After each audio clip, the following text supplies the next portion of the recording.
The check landed on the table like a slap. $100. That's all she thought I was worth. She leaned back in her chair, her voice like ice. Get lost.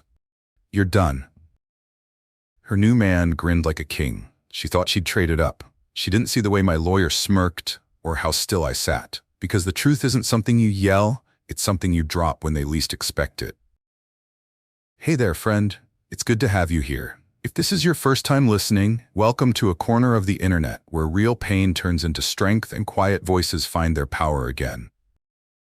I'm just an old man with a few stories, the kind you don't read in books, the kind that live in the spaces between love and betrayal. I've learned that life doesn't always fall apart loudly. Sometimes it crumbles in silence, and sometimes that silence is where your power begins to grow. Before we start, I want to hear something from you. Has anyone ever dismissed you because of your age, your quiet, or the way you chose not to fight back with noise? Tell me in the comments. Your story matters here. This isn't just my fight, it's ours. And tonight, you'll see why silence can be the sharpest weapon of all. To anyone looking in from the outside, we were a solid family, the kind that posed for Christmas photos and made everything look easy. My wife, Linda, was the woman everyone admired. Warm smile, confident walk, the kind who could charm a room without even trying. People called us the couple who built something from nothing. And for years, I believed that too. Then there was Daniel, her best friend from college. Tall, polished, smooth like a salesman who'd never heard the word no. He was the man with stories about private jets, vacation homes, and his father's billion-dollar construction empire. Every time he visited, the neighborhood seemed to lean in. They whispered about how lucky we were to have friends in high places. We had 2 grown kids, Ethan and Grace. Ethan lived a few towns over with his wife and kids. He was always the practical one. Grace stayed closer, full of spark and stubbornness. To them, Daniel was just Uncle Dan, the man who brought expensive wine and loud laughter to our dinner table. Even my in-laws adored him. To them, Daniel was proof that Linda had chosen well. They said he made our family look successful. It made me sick later, but back then, I stayed quiet. I always believed trust was stronger than suspicion. From the outside, we were a picture.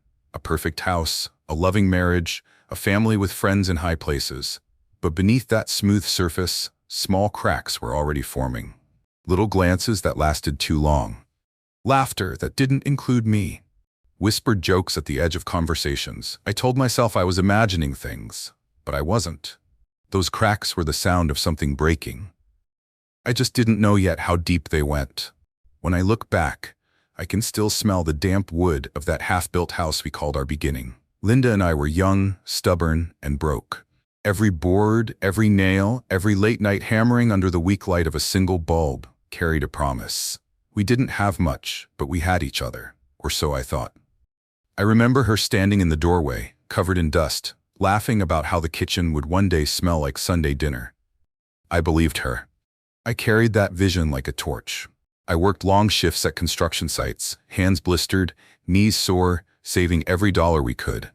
She held the books while I held the tools.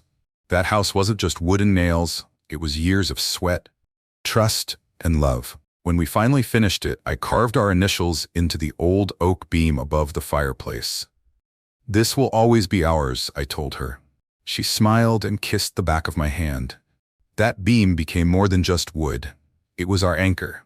It was the proof of everything we fought for when we had nothing. We raised our kids in those rooms, celebrated birthdays with store-bought cake and homemade laughter, buried our dog beneath the apple tree in the yard. Every inch of that land held a memory, a story, a piece of me. And that's why her betrayal didn't just hurt, it tore through every sacrifice I ever made. Every drop of sweat in those walls, every quiet night where I believed we were building a forever. She didn't just walk away from me, she walked away from that house, from everything it stood for. That oak beam is still there, solid, steady. It's the one thing she couldn't pack in a suitcase. And in the end, it would remind her what she threw away. It started with something small. It always does. We were sitting at the dinner table one evening, just the 2 of us. The kids were grown, the house was quiet. She looked at me with that distant smile she'd started wearing lately. Daniel had just called her, And she ended the call with a laugh I hadn't heard in a long time. When I asked what was so funny, she didn't even bother to look up from her glass of wine. "You wouldn't get it," she said, brushing me off like I was an old coat she no longer needed. "You're not exactly his kind of company." It was quick, sharp, like a knife slipped between my ribs without warning. I didn't say anything. I just nodded, pretending it didn't sting. But inside, I felt the words carve themselves into me, clean and cold. She laughed again and went on talking about his business trips, his plans, his world, like mine no longer existed. Like the man who built this house with her hands by her side had already disappeared. I sat there, staring at the oak beam above the fireplace, the one that still held our initials. I clenched my jaw and swallowed the burn. I didn't forget that moment. I didn't forget that tone. People think betrayal comes with screaming matches and slammed doors, but sometimes it comes in the softest insult, the kind meant to make you feel small. That night, I said nothing. But I remembered every word. It didn't happen all at once. It built like pressure behind a wall, quiet at first, then harder to ignore. The next sting came one night at dinner with the kids. Ethan and Grace were visiting, and Linda couldn't stop talking about Daniel. She mentioned his business plans, his inheritance, the way real money moves. She said it with this subtle pride, as if just being close to him made her shine brighter. Ethan shot me a look across the table, the kind that says, "Dad, are you okay?" But I smiled through it. I'd spent a lifetime swallowing hurt. A week later, she brought Daniel over without even asking me. It was my house, the one I built, yet suddenly I felt like a guest in my own living room. He strolled in, wearing his expensive watch and that smug grin. She poured him my best whiskey without hesitation. He talked like the house already belonged to him. "This place has good bones," he said, looking around like a buyer. "Would be easy to modernize if you ever wanted to sell." Sell? Linda didn't even flinch. She laughed lightly and said, "I've been telling him that for years." My knuckles tightened under the table. I stared at her. She used to say this house was her safe place. Now she was offering it up like it was a piece of furniture she'd outgrown. Not long after, I noticed small changes. My tools in the garage moved. Some of my old files gone. She had access to everything. I'd trusted her with every lock, every key, every password. Then I overheard her on the phone whispering about figuring out the titles and getting things transferred quickly. She thought I was too old, too tired, too trusting to notice. I didn't confront her. Not yet. I let her push, let her believe she was winning ground. But every move she made, I was watching. Every insult, every boundary she crossed, every piece of what we built that she tried to hand to someone else, I stored it all like bricks in a wall. She thought she was building a future without me. What she didn't know was that she was laying the foundation for her own downfall. I started noticing the little things first. Not the big betrayals, not yet. Just the quiet ripples that hint a storm's coming. There were whispers late at night, just outside our bedroom door. She thought I was asleep, but old men don't sleep as easily as they used to. Her voice was soft, nervous, like someone practicing a lie they weren't ready to get caught in. I couldn't make out every word, but I heard enough to feel that knot in my gut tighten. Words like transfer, title, and he'll never know. Then I found the missing money. Not a fortune, but pieces of our savings chipped away, like someone testing how much they could take before I noticed. She called it house expenses. I called it what it was, vanishing trust. A few days later, I walked into the living room and caught the tail end of a phone call. She was talking to Daniel. Her voice softened in a way it never did with me anymore. She said, "Once the papers go through, everything will be clean." When she noticed me standing there, she froze. But she recovered fast, smiled too sweetly, and asked if I wanted tea. I didn't ask questions. Not yet. Because that night, when she went to bed, I checked my old lockbox in the garage. Inside were property titles, insurance papers, and a few documents she didn't know existed. At least she wasn't supposed to. 2 envelopes were gone. That was when I stopped hoping it was all in my head. Something was moving behind the curtain, and she was the one pulling the strings. I sat in the dark kitchen that night, hands folded on the table, staring at the shadows on the wall. She thought I was old, slow, distracted. She didn't know I was listening, counting, collecting every loose thread. I didn't have proof yet. but I could smell the betrayal. And the thing about betrayal is, if you follow its scent long enough, it always leads you to the truth. The night I found the proof, the house was too quiet. That kind of silence that isn't peaceful. It's heavy, like the walls are holding their breath. Linda had gone to meet with Daniel's lawyer about some supposed investment opportunity. She thought I was tucked in bed, just another tired old man too worn out to notice the world moving around him. But I wasn't sleeping. I walked down to the office she used for her personal paperwork. I'd never touched it before. Trust had been my biggest mistake. But that night, trust was dead. I opened the bottom drawer of her desk. Hidden under a stack of old holiday cards was a thick manila envelope with my name typed neatly on the front. Not handwritten, typed, cold. Inside was a draft of a property transfer. The house, my house. The oak beam, the apple tree, every nail I ever drove into these walls. The deed was prepared to move everything into her name and joint ownership with Daniel. She was planning to take everything while I was still under the same roof. That wasn't all. Folded behind it was a letter addressed to her lawyer. It wasn't about divorce yet. It was about how to protect assets from a spouse showing signs of cognitive decline. I stared at that line until my eyes burned. She wasn't just stealing. She was painting me as weak. I didn't make a sound. Not a single one. I slipped the papers back exactly as I found them, then walked to the garage. My old tape recorder, the one I used years ago on job sites, still worked. That night, I tucked it behind the framed photo in the hallway. If she wanted to whisper, I'd make sure those whispers didn't disappear. When she came home hours later smelling like perfume that wasn't hers, I smiled at her like nothing had changed. She didn't know the war had already begun. She didn't know the proof she thought was hidden was now mine. I said nothing. Because sometimes silence isn't surrender. Sometimes silence is the sound of a trap quietly setting. I remember standing in that dark hallway, holding the weight of what I'd just found, feeling the kind of quiet that doesn't leave a man unchanged. I had the proof in my hands, her lies, her plan, her betrayal spelled out in ink, and I didn't say a word. But here's where I want to bring you in. If it were you standing in that hallway, your home quietly turning into someone else's prize, what would you have done? Would you have stormed into the living room and confronted them right then and there? Or would you have done what I did? Kept your silence, gathered your strength, and waited for the perfect moment to strike? Tell me in the comments. I want to know how many of you would have burned the bridge that night, and how many would have waited to watch it collapse on its own. The night everything boiled over wasn't in some courtroom or at a lawyer's table. It happened right in my dining room. The same room where we once ate cheap spaghetti off chipped plates and dreamed about better days.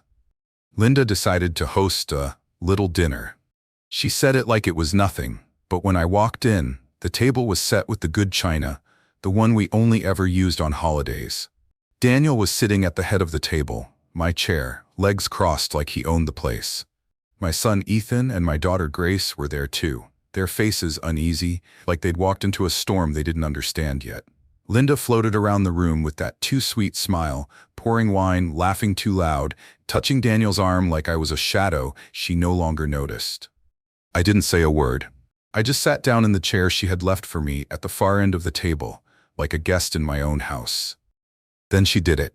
She raised her glass and announced, "Things are changing. Daniel and I have some plans. Big plans."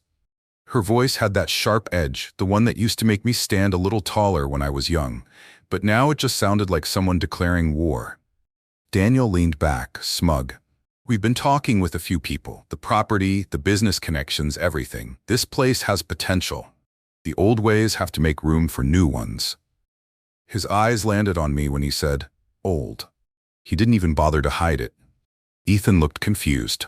Grace frowned, and Linda placed her hand on Daniel's arm and said the words that froze the air. "We've agreed it's time to move on. I think it's best for everyone if you take a step back." A step back. From the house I built, from the life I gave. Ethan started to speak, but I lifted a hand and he stopped. I didn't yell. I didn't bang the table. I didn't give them the scene they wanted.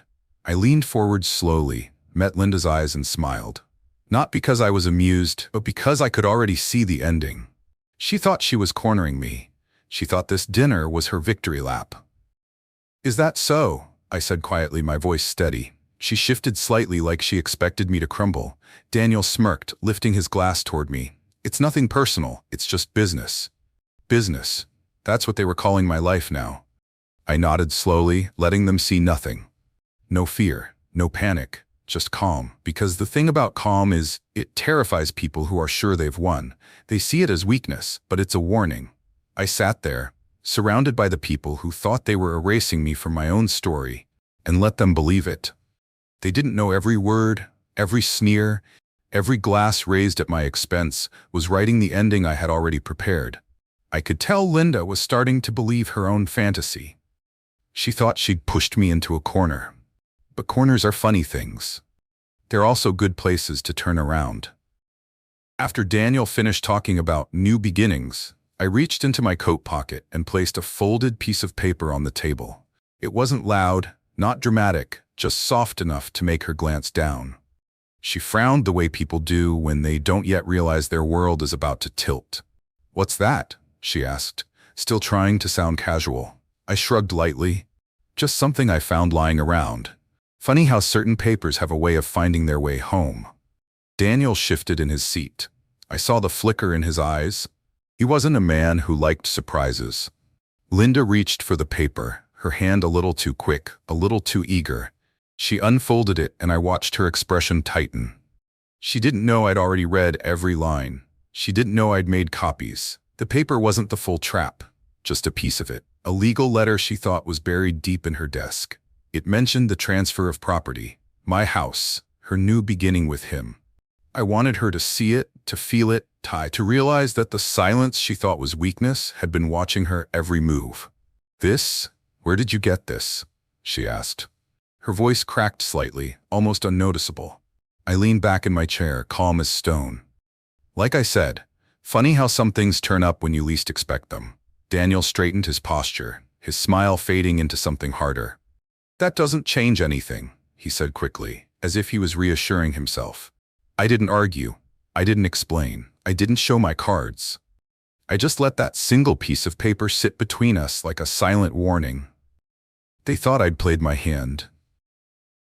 They didn't realize this was just the sound of the first domino falling. I could feel the weight of their arrogance pressing against the walls of the room. Daniel's jaw was set. Linda's hands trembled even as she tried to steady them. She thought that single letter was all I had. She didn't know I'd spent months preparing for this moment. I reached for my briefcase and laid it flat on the table. For a second, Linda actually laughed, but it wasn't real laughter. It was the sound of someone who still believed they could talk their way out of a storm. "What's this supposed to be, some sad old man's speech?" she said, her voice too sharp, too brittle. I didn't answer. I opened the briefcase and took out a folder, thicker, heavier, older than the letter I'd shown before. "This," I said, "is the truth you've been stepping over." Her eyes narrowed as I placed the stack of documents in front of my lawyer, who had been sitting quietly at the end of the table, almost amused. He slid the top page toward her and Daniel. The company registration, the shareholder certificates, every piece of legal proof with my name etched into it like a quiet blade. Daniel reached for the papers first, confident. But as his eyes scanned the lines, that confidence drained like water down a crack. Linda leaned in, trying to read, her painted nails tapping the table nervously. "What is this?" she whispered. My lawyer smiled. Not the polite kind. The kind people give when a trap finally snaps shut. "These are the controlling shares of the company your heir here thought he was about to inherit. They belong to my client." I leaned forward just enough for my voice to cut through the room. "I've owned it for years. Every quiet day you thought I was asleep, I was working. Every time you talked about his fortune, you were talking about mine." Daniel's face turned the color of ash. "That's impossible," he barked, grabbing the papers like they'd betray him too. "But paper doesn't lie." Linda's hands fell to her lap. She stared at me. But it wasn't anger now. It was panic. She'd bet her life on a fantasy, on a man who didn't even own the chair he was sitting on. And just when the silence got thick enough to choke, my lawyer pressed play on the small recorder I'd placed on the table. Her voice filled the room, her whispering about how she'd take everything, how I'd fade quietly into the background. She flinched. Daniel pushed back his chair like the floor had dropped beneath him. I didn't yell. I didn't gloat. I simply said, "You wanted an empire. Congratulations. You built it around me." The look on their faces was worth every quiet night, every insult I'd swallowed, every step of their betrayal I'd traced. Their plan didn't collapse because I fought them. It collapsed because they'd built it on a lie. For a long moment, nobody said a word. The recorder clicked softly as it ended, and all that filled the room was the sound of their breathing. Daniel's face had gone pale. The kind of pale that comes when a man finally realizes he isn't a king, but a pawn. His hands gripped the papers like he could squeeze the truth back into silence. But the truth doesn't go away once it's spoken. Linda sat frozen. Her eyes darted between me and the folder, as if maybe, just maybe, this was some cruel joke. But it wasn't a joke. It was the moment she finally saw what silence can build. She had spent months believing I was beneath her, that my quiet meant defeat. She never understood that quiet men don't disappear. They prepare. She opened her mouth once, but no words came. Not a single excuse, not even the fake sweetness she used to coat her lies. Just silence. She wasn't looking at me like her husband anymore. She was looking at me like the man who held everything she thought she had in her grasp. Daniel was the first to move. He shoved the papers away like they burned. "This isn't over," he muttered, but his voice cracked. That's the thing about men who build castles out of borrowed gold. They never know how to stand on real ground. My lawyer simply leaned back in his chair, hands folded, watching. He didn't need to speak. The law was already on my side. I pushed my chair back slowly and stood. No raised voice, no slamming of fists, just the weight of the truth filling the space. "You tried to erase me," I said quietly. "You tried to take everything I built with my own hands, but you built your future on someone else's name. And that name was mine." The room stayed heavy with silence. No shouting, no chaos, just justice settling in like dust after a storm. Linda didn't follow me when I walked toward the door. She couldn't. She was still sitting there, staring at the life she'd thrown away. She thought she'd left me behind. Instead, she'd walked straight into her own undoing. And I didn't have to lift a finger. The truth did all the work. People think betrayal destroys you. It doesn't. It strips away the noise and shows you what's real.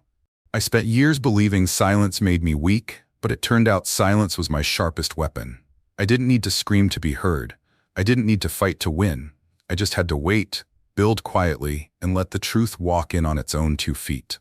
Loyalty isn't proven when everything's easy. It's tested when greed comes knocking. And when people show you where their loyalty ends, that's where your strength begins. Linda thought love was measured in power and wealth. Daniel thought charm was enough to inherit a kingdom. Neither of them understood the weight of quiet work and real sacrifice. If you take one thing from my story, let it be this: never let someone mistake your silence for surrender. Some battles are won long before the other side even realizes a war was being fought. Truth doesn't need a spotlight. It just needs time. Thank you for staying with me until the end of this story. I know some wounds don't just hurt, they leave echoes. And maybe as you listened, you remembered your own moments of betrayal. Those quiet nights where the world seemed to turn its back on you. If this story spoke to something inside you, I'm grateful you stayed. I want to hear from you now. If someone you trusted tried to erase everything you built, what would you do? Would you fight loud, or would you wait in silence? Let the truth work on your behalf. Tell me in the comments below. I read every single one. Your stories matter here. If this story moved you, subscribe to the channel so you don't miss the next one. Share it with someone who needs to be reminded that silence doesn't mean weakness. It can mean strength. It can mean power. And as always, from my heart to yours, stay strong, stay wise, stay blessed.